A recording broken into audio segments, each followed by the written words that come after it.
Je dirais que c'est très grave ce qui se passe. Je pense qu'il en a déjà parlé le professeur Perron. Hier, ils ont déposé une loi, d'accord, hier soir à l'Assemblée, le 21. Je vous conseille d'aller voir cette proposition de loi. C'est une catastrophe. C'est vraiment le passeport vaccinal, comme on l'a dénoncé depuis le début, d'accord. C'est un truc incroyable. Je m'aperçois d'une chose. Tout ce qu'on a annoncé et qu'on nous a traité de complotistes, tout est mis sur la table. À quel moment on va se bouger? À quel moment on va comprendre la réalité? Et moi, tout à l'heure, je voulais prendre le micro pour dire, ne serait-ce qu'au professeur Perron, merci. Car malheureusement, par rapport à tout ce que vous subissez, ça nous permet de mettre en avant la réalité de l'ordre des médecins, de Martin Hirsch et de toute la clique. Plus ça va et plus je m'aperçois. Au tout début, tu sais, dans les vidéos, je le disais, je rouspétais après le milieu médical. Je disais, ouais, ils roulent que pour eux. Mais en réalité, non. Aujourd'hui, on comprend la réalité. Quand tu veux dénoncer quelque chose, automatiquement, tu es attaqué par les structures qu'ils ont mis en place.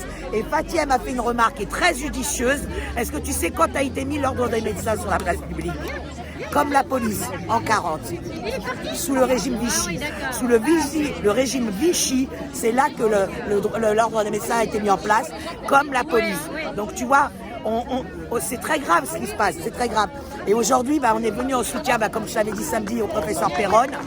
Parce que, comme tu as pu le voir, le pauvre, il est très fatigué, parce que les pressions, ils les subissent, graves.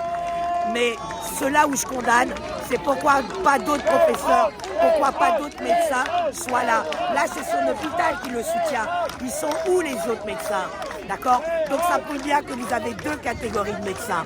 Vous avez ceux qui mangent à Big Pharma, ceux qui mangent à la gamelle, qui ont des conflits d'intérêts, et vous en avez très peu qui se battent pour faire justement éclater la vérité, et eux sont condamnés. Eux vont être tout de suite, tu vois, on va les discréditer, on les fait passer pour des fous.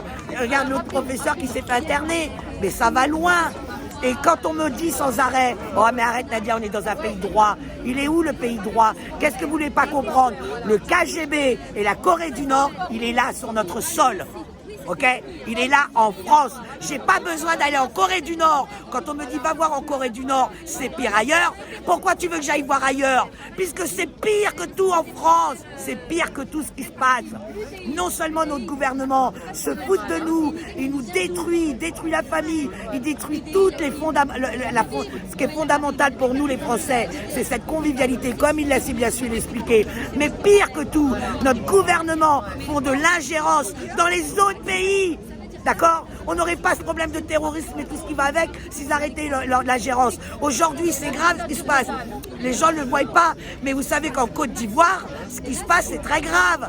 Et ben, c'est notre gouvernement qui a mis le baltringue. D'accord? Notre gouvernement, nos gouvernements, parce que c'est pas que Macron, c'est depuis la nuit des temps. Nos dirigeants foutent la merde dans d'autres pays. D'accord?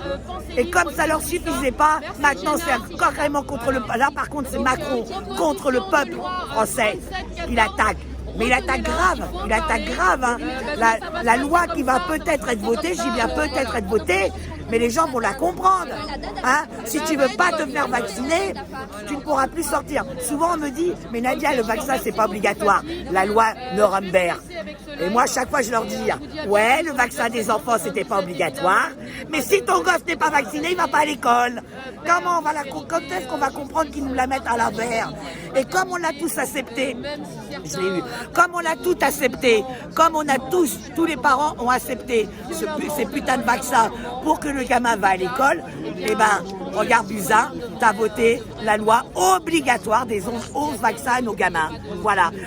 On vous oblige pas, mais on vous donne ça, et à la fin, comme tout le monde accepte, et ben ça devient une loi. Donc réveillez-vous, c'est grave, ce qui se passe c'est très grave.